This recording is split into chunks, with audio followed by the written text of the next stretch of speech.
Hello అండి. Welcome to Ganvi foods. ఈరోజు order అయితే నూడిల్స్ వచ్చిందండి. ఒకటి వెజ్, ఒకటి ఎగ్ నూడిల్స్ వచ్చిందనమాట.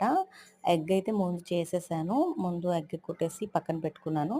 ఇది 2 ప్లేట్స్ నూడిల్స్‌కనమాట. బాయిల్ చేసేసి కొంచెం ఇలాగా సెపరేట్ చేసుకుంటే మనకి పొడి పొడిలాడుతూ వస్తదనమాట. సో, నూడిల్స్ అనేది మనకేంటంటే ఎన్ని పర్సన్స్ కావాలో దానికి తగ్గట్టు బాయిల్ చేసి పెట్టుకుంటానండి. ఒకేసారి చేసేస్తే మనకు ఆర్డర్ వస్తుందో లేదో తెలీదు. ఎందుకంటే ఇంకా మనం స్విగ్గీ, జొమాటోకి ఇంకా పెట్టలేదు. ఇది ఆఫ్‌లైన్ ఆర్డర్సే అనమాట. ఇందులో ఓన్లీ క్యాబేజీ అండ్ క్యారెట్ మాత్రమే వేశాను. క్యాప్సికమ్ అవైలబుల్ లేదనమాట. మిర్చి వేసుకొని చేశాననమాట. తక్కువ ఆయిల్‌తోటైతే నూడిల్స్ చేశానండి. టేస్ట్ అయితే చాలా బావుందని చెప్పేసి అన్నారు. సో, నాకు సింగిల్‌గా కెమెరాతో చేయడం వల్ల మేకింగ్ ప్రాసెస్ అనేది పెట్టడం కుదరటం లేదనమాట.